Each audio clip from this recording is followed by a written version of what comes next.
मित्रों, आज हम संगठन के सिद्धांतों की चर्चा करेंगे। संगठन के सिद्धांतों के साथ उर्विक का नाम जुड़ा हुआ है। सबसे पहले उर्विक के द्वारा ही प्रबंध के इन सिद्धांतों का प्रतिपादन किया गया।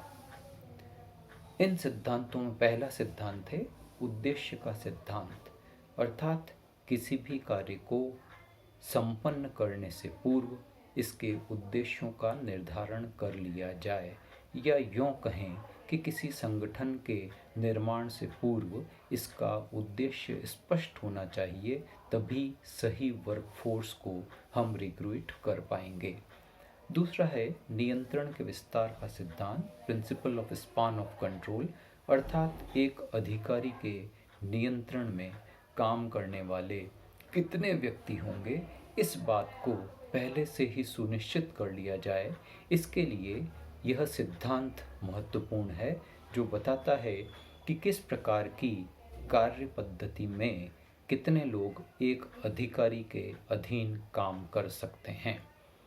तीसरा है व्याख्या का सिद्धांत, अर्थात औपचारिक रूप से कौन व्यक्ति किसका अधिकारी है और कौन किसका अधीनस्थ है, ऑफिशियल रिलेशंस क्या हैं, यह लोगों को आपस में बता दिया जाए, तभी वे अपने काम को ठीक से पूरा कर सकेंगे।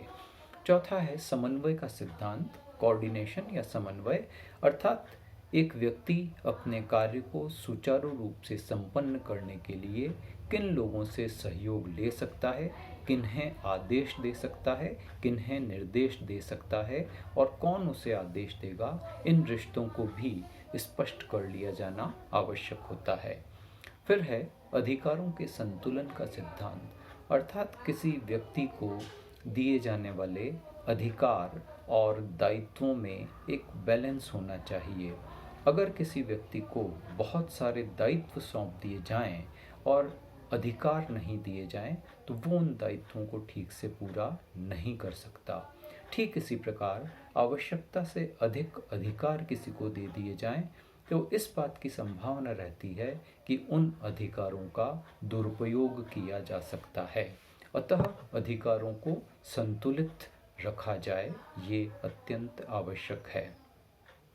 अगला है अंतिम दायित्व का सिद्धांत, यानी कि प्रिंसिपल ऑफ अल्टीमेट रिस्पॉन्सिबिलिटी, अर्थात जो अधिकारी किसी अधीनस्थ को कोई कार्य करने के लिए अधिकार सुपुर्द करता है, तो इस अधिकार की सुपुर्दगी के कारण से उस कार्य से संबंधित दायित्व अधीनस्थ को सुपुर्द नहीं होता।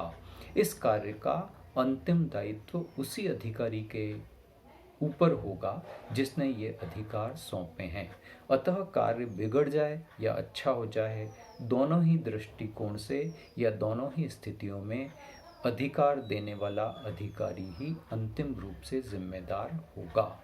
फिर है निरंतरता का सिद्धांत, यानी कि परिस्थितियाँ, समय, काल, टेक्नोलॉजी निरंतर बदलती रहती है, बाजार निरंतर बदलता है, फैशन पसंद, रुचियाँ बदलती है।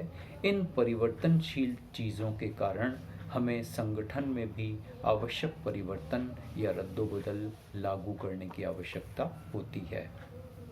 फिर है विशिष्टीकरण का सिद्धांत, अर्थात व्यक्तियों को विशिष्ट योग्यता और अनुभव के आधार पर ही कार्यों का विभाजन किया जाए, ताकि वे कम से कम समय में lowest cost per best quality का प्रोडक्शन उत्पादित कर सकें। अगला है लोचशीलता या फ्लेक्सिबिलिटी का सिद्धांत, अर्थात संगठन संरचना में इतनी फ्लेक्सिबिलिटी होनी चाहिए कि किसी व्यक्ति को आवश्यकता के अनुसार कुछ लिबर्टी दी जाए और वो अपनी इच्छा के अनुसार उस काम को कर सके। ऐसा होने से इनोवेटिव एक्टिविटीज़ बढ़ती हैं और कार्य बेहतर ढंग से पूरा किया जा सकता है। फिर है पारस्परिक संपर्क का सिद्धांत।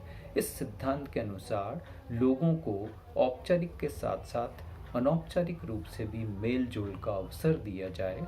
इस प्रकार इनके पारस्परिक संपर्क से इनके आपसी संबंध मधुर होते हैं और ये संस्था में बेहतर काम संपादित कर सकते हैं।